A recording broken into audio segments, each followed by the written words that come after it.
You have one more thing?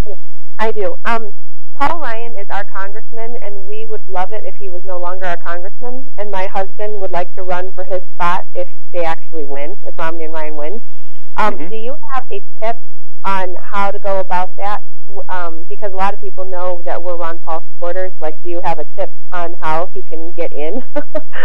About his, communication with people, that kind of thing? That's a whole tangent that's outside of the purpose of this call, but I'd be happy to try and talk to you about that privately. You can send me a message at my Facebook name is Evan Alaska, and my actual name is Evan Cutler. I don't have Facebook. Do you have an email address instead? Yes, I just didn't want to give it out on the phone to this many people at once, because it's actually being broadcast over the radio at the same time. Oh, okay. All right.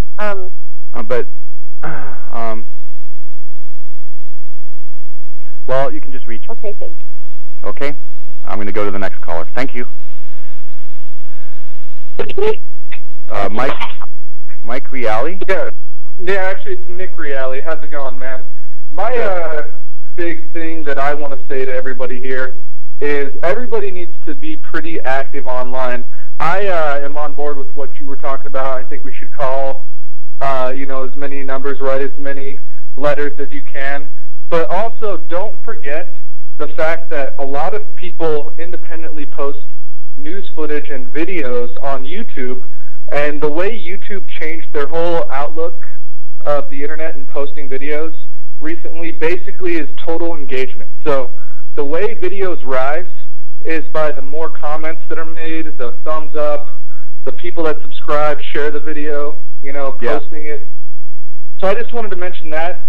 Keep in mind for Gary Johnson videos, post as many as you can, do what you can to spread that message.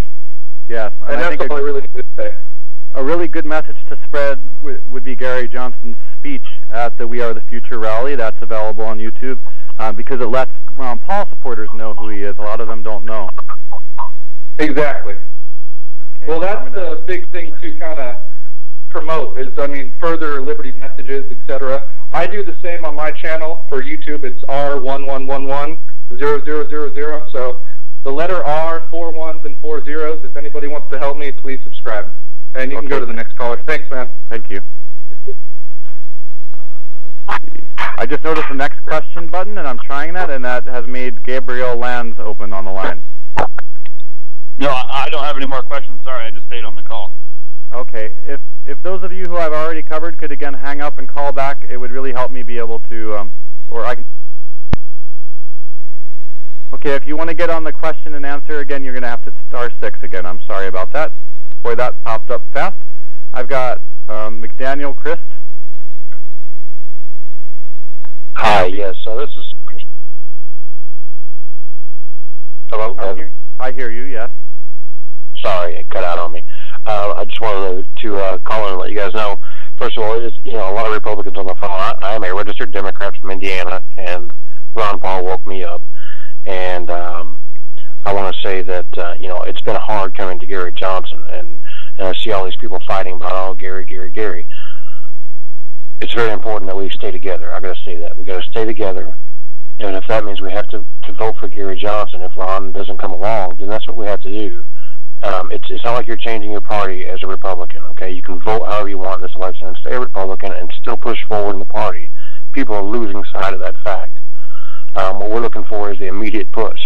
The only other thing I want to say is I've sent you a message, actually a couple of messages, Evan, on Facebook. One of them is for a National Third Party Unity Day. It's an idea that I've kind of brainstormed myself and trying to get local rallies going across the country so that we can get local media involved. And as much as we can get local media involved with large rallies across the country for third party, hopefully we can open some eyes and make an impact on the election. Thanks. Okay, well, thank you. Now I have somebody says wireless caller 916. You're on the air. Yeah, I wanted to ask you if, regardless if Ron Paul gets on the Libertarian ticket or not, what's the chance of the Libertarian Party being able to debate the Democrats and the Republicans, and as soon as possible? I do not know that answer, but I think that the chance increases exponentially if Ron Paul ends up on that ticket. Okay, I do know the media seems to want to block out any acknowledgement that there is a third party, or a fourth, or a fifth, or a sixth. But being that they're the only other party on 50 state ballots, you would think that they would cover them. I don't know. I'm crossing my fingers. Okay. Thanks, Evan. Thank you. Somebody says your phone number says Oracle America. Yeah, this is Jason Cute. I was an alternate for Texas last week. Awesome. Thank you. A couple things. Actually, just to address the last caller's issue, Dan Gustafson brought to my attention that when Lincoln won, he was actually a third-party candidate, and that's back when the Republican Party platform read like a Ron Paul speech. So I hope that makes him feel a little better about our chances. A couple things I wanted to bring up.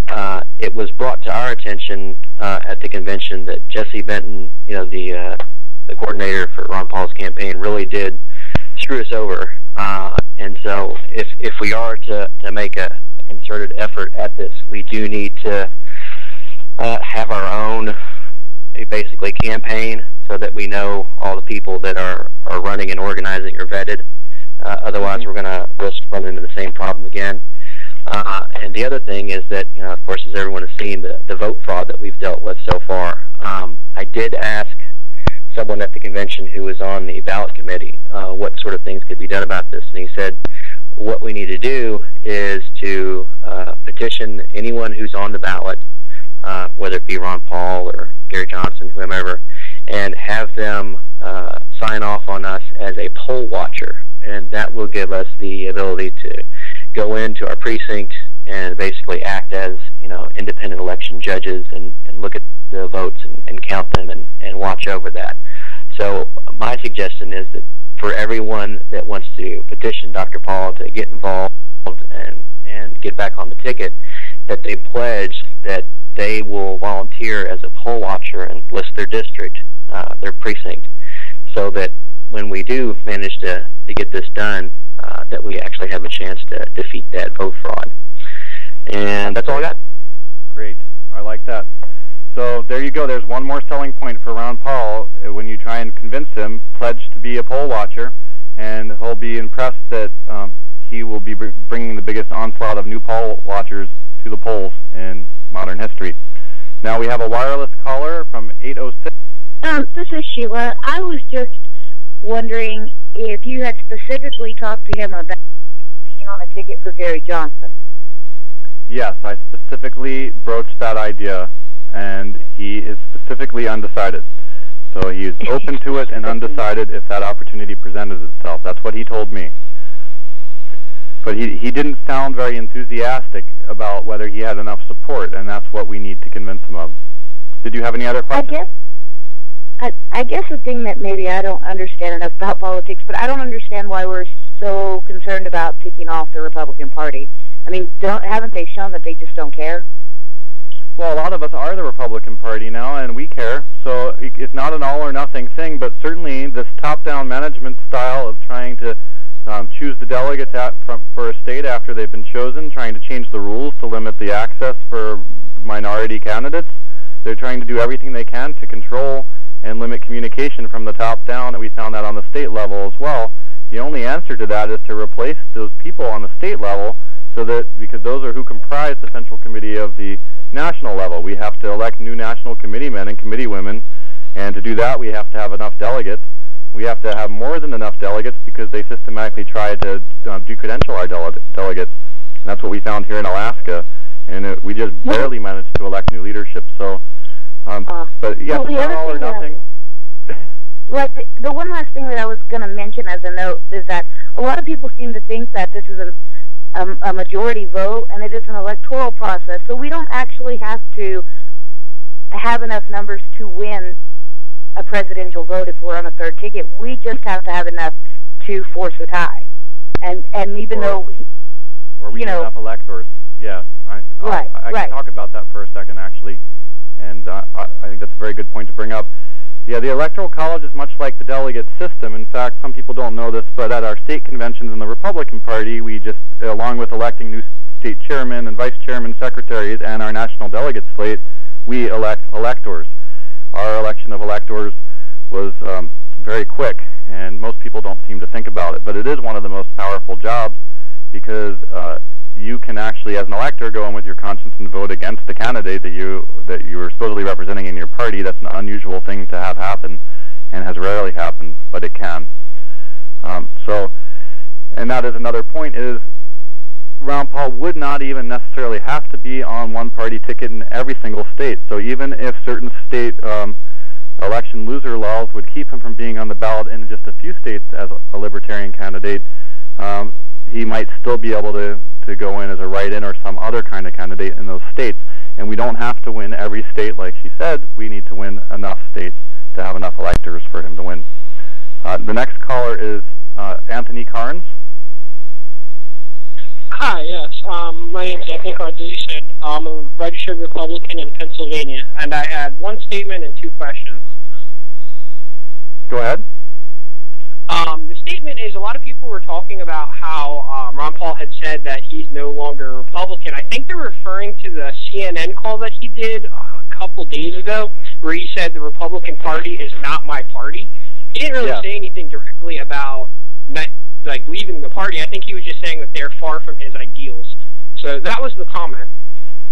The question is, I've heard a lot of people talk about the sore loser laws, and that was something I was looking into today. Wouldn't, if he wound up going to be, even like just hypothetically, we all convinced him, and Gary Johnson let him be the VP on the ticket, wouldn't he be uneligible? Like, I would assume that the sore loser laws apply to both the vice president and the president. Okay, I believe that it applies to a particular position, but I am not sure, and we need to find that out. What was your other question? Yeah, my other question is really simple, and it probably seems silly with I'm hearing people running for everything and whatnot, but I have a small group of friends and everything, and we were talking, like, how do we change this, you know, after hearing Ron Paul's hour speech in Florida and whatnot, and, like, where do you start? Like, I know it's different per state and everything, and I'm in Pennsylvania, and there's a lot of different things and everything else, but where would you suggest starting to get involved in the politics of all this and to bring our liberty views into light? Like, just for, I'm 27 years old, a lot of people are similar to you, you know, we're all really awakening to this. Well, if you want to do it through a particular party, the process is to go and attend the district conventions and get yourself elected as a delegate. And once you're, and in some districts they're called precincts instead of districts, depends where you're at. There are two different ways that delegates are selected, and you need to become familiar with those two possible ways because they vary by state. But you have to join the party apparatus to start making a difference in the party. And you need to encourage and bring your friends there and educate yourself on the process of what it takes to become a delegate. There's lots of information on that.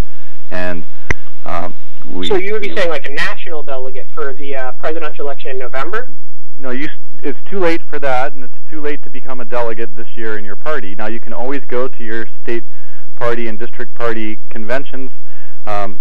We have state central committee meetings 4 times a year here in Alaska. You can attend those, but you won't be able to vote on anything. They might let you talk. They might not. So you can start learning how they work right now. But for this election season in every single state, it's all that stuff is selected. But you have time to start doing your homework. The best thing is that you ask the question, and you'll have to start doing the research. But let's stay on the topic of this call. We have Jose Feliciano. Hi, my name is Jose Feliciano from Florida.